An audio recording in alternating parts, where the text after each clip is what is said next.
The well-known parody and objection to St Anselm's ontological arguments, attributed to Gaunilo of Marmoitiers, exposes a subtle yet important problem in the philosophy of religion, the possibility of the determination of the concept of God as understood in the Abrahamic traditions. In this short talk, I discuss why Gaunilo's objection fails, why it must fail, and more importantly, why every similar objection must fail.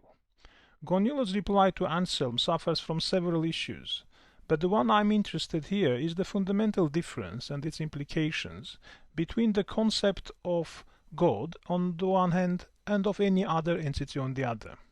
That difference has to do with maximality, a property which no other entity lays claim to, but which is indispensable to the concept of God in the Abrahamic traditions and its implications. We have to be clear about what maximality entails and how it relates to the concept of necessary existence, if indeed necessary existence is a coherent concept. Classical theism proposes that God exists necessarily and not contingently.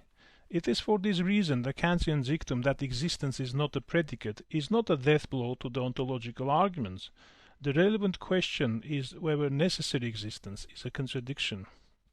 Leibniz suggests that that which is maximally perfect cannot fail to exist, for it would require a sufficient reason to prevent it from existing, and no sufficient reason may exist that would prevent a maximally perfect entity from existing.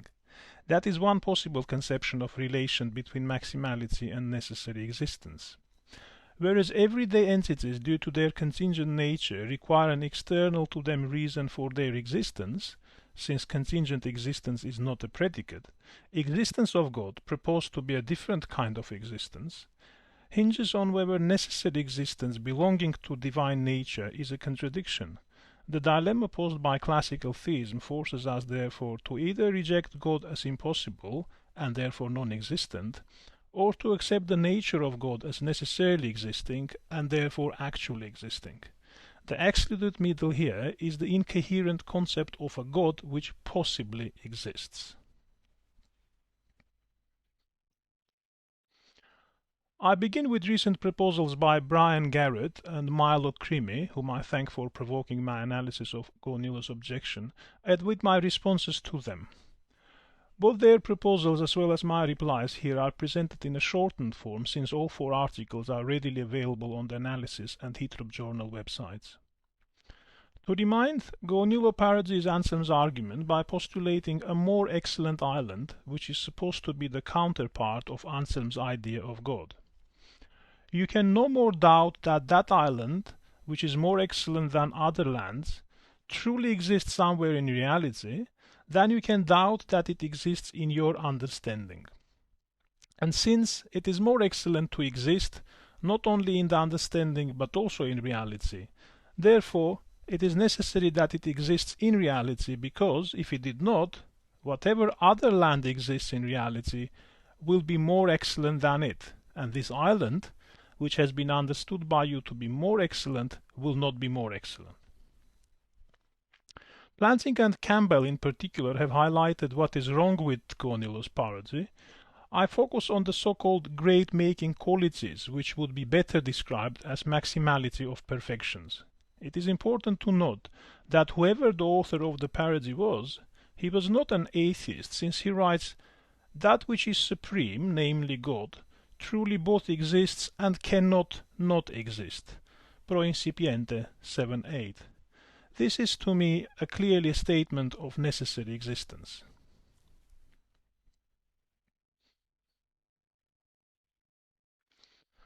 Brian Garrett claims that properly understood the great-making qualities of an island are maximal, and proposes to support his assertion by defining Gaunilo's perfect island as an island with a series of ideal qualities that describe the perfect island, which in Gaunilo's parody is the counterpart to Anselm's maximally perfect God. However, a maximally perfect island, unlike a maximally perfect God, is an incoherent concept for the following reasons.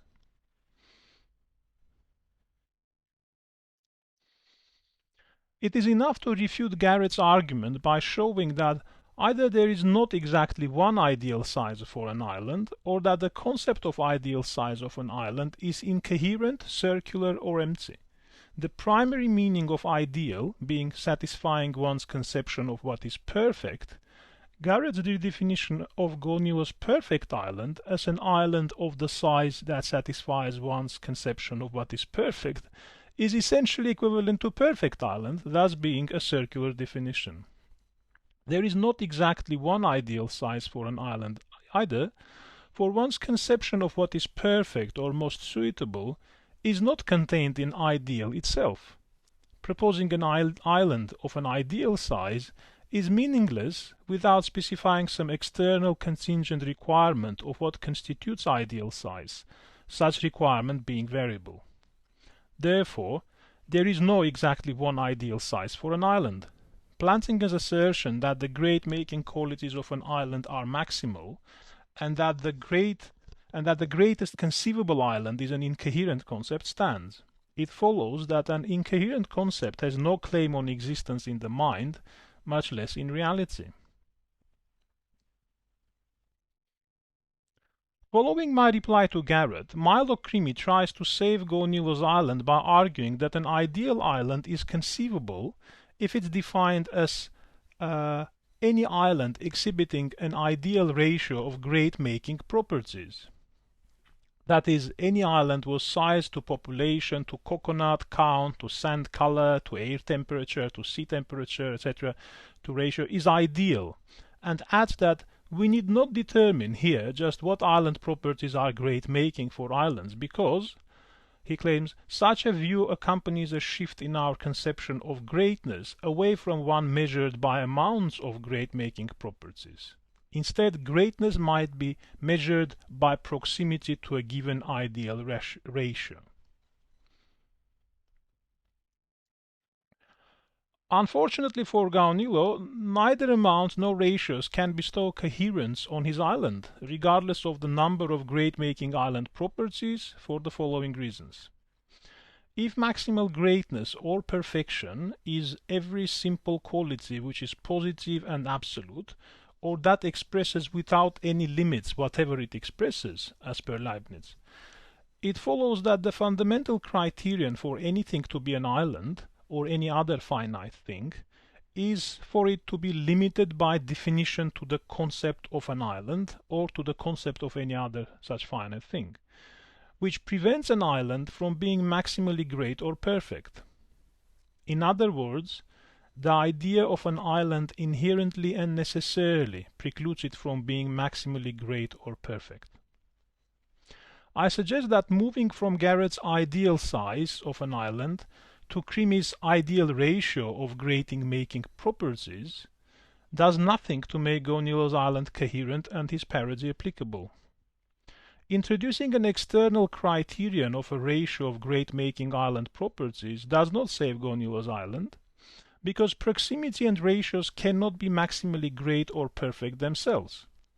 For any proximity, a shorter and presumably more perfect, that is closer to the postulated ideal ratio proximity, can be proposed, and for any given ratio between a set of great-making properties, a greater one can be proposed. This is because the question in hand is about unlimited, maximal greatness or perfection, not just some finite greatness in degree, given the context of St Anselm's discourse.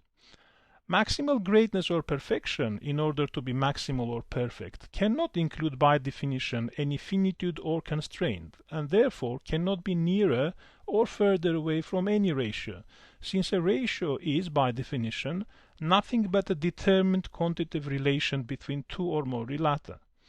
If it's determined and quantitative, then it has an inherent limit to its greatness or perfection, and cannot be maximally great or perfect, since all determination is limitation. Unfortunately for Gaunilo and his supporters, proposing that there is an ideal ratio of great-making properties for an island saves his island from incoherence no better than proposing that there is one ideal size for an island. Not only, as Plantinga put it, do island qualities possess no intrinsic maximum, but they cannot accommodate imputed maximality. Both proposals fail because the idea of an island, indeed of anything that is finite, determined, and circumscribed as a necessity of its own conception, cannot instantiate maximal greatness or perfection. That is why, in particular, perfections of any island, or anything whatsoever whose concepts requires determination, do not entail existence. Indeed, there is only one concept which is, if not contradictory, not only can but must instantiate maximal greatness necessarily and without limitation, and that concept is of course the concept of God. It is the common teaching of the Abrahamic traditions that there is one and only one necessarily existing and maximally perfect entity which maintains everything else in existence. It goes without saying that this central belief has been and continues to be a subject of profound disagreement. What concerns me in this paper, however, in light of the above, is the necessary distinction between the multitude of entities that are determined, limited, and constrained by the necessity of their own conceptions, and the one entity which is not only not so constrained, but indeed necessarily not so constrained. The most fundamental aspect of a determined concept is that it excludes and excludes necessarily. This necessary delineation of concepts, such as an island, drawing borders around concepts, so to say, is the necessary precondition to conceiving any determined concept, which also precludes any such concept being maximal. This seems to be what Leibniz thought, to quote Maria Rosa Antoniazza. Leibniz thinks of the derivation of finite things from the true infinite, or absolute. The true infinite is not a modification, by which, I take it, Leibniz means to say that the true infinite is what is metaphysically primary. Metaphysically derivative things, namely finite things, are modifications of what is metaphysically primary through a process of limitation. End quote. I take limitation in the above quote to be what I term exclusion, and what elsewhere Leibniz also terms determining addition, as Antoniazza indicates. Leibniz offers a striking understanding of absolute as that which lacks any determining addition, to which existence is attributed absolutely, that is, without a determining addition. Determined finite concepts such as a triangle, a bird, a tree, or a galaxy belong to determined categories constituted by conjunctions of applicable determined properties, whatever they may happen to be, which are by definition non-maximal. None of the properties of triangles, birds, trees, or galaxies can include maximality, which can properly belong only to what Leibniz calls true infinite. By implication, there can only be one conjunction of all purely positive maximal perfections, as per the principle of indiscernibility of identicals. Such concepts exclude certain other properties necessarily, both as categories and as instances. A particular instance of a bird excludes being any other instance of a bird, as well as all other categories. In other words, this particular bird is necessarily not that particular bird, nor is it any tree, triangle, or galaxy. To summarize the discussion so far, no determined concept or a finite thing can possess the property of maximality, which is a property necessarily attributed to God. It is necessarily attributed to God, since if maximality is not a divine property, then it is possible for something else to have a greater perfection than God, which is a contradiction. And since a non-maximal entity would have no claim on necessary existence. This brings us to Antoniazza's discussion of God as the hypercategorematic infinite. It seems clear that by hypercategorematic Leibniz means that which is beyond all categoremata, namely that which is beyond any determinate thing falling under the Aristotelian categories, and signified by categorematic terms. In other words, hypercategorematic is that which is beyond any determination.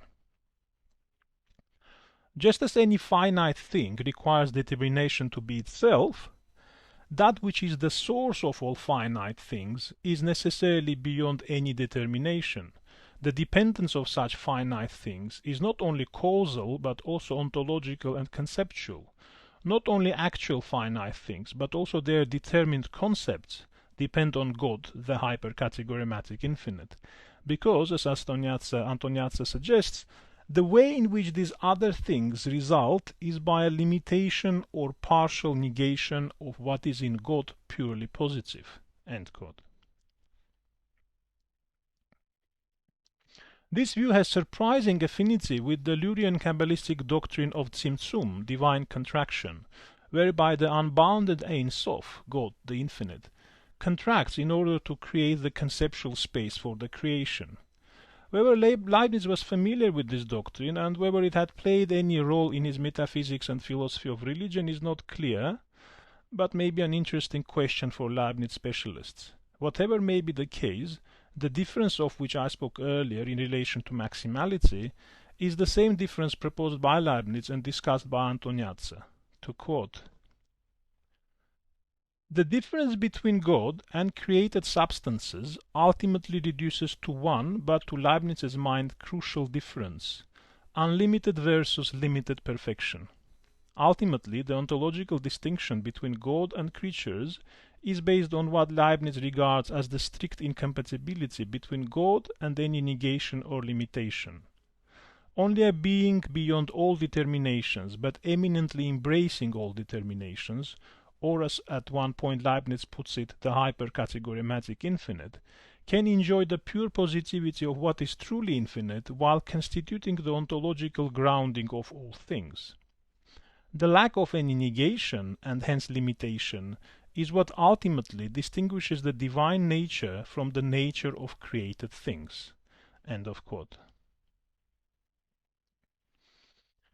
To conclude, the necessary failure of Gaunilo's parody means that maximality of perfections cannot apply to finite, determined concepts, but is essential in the concept of God.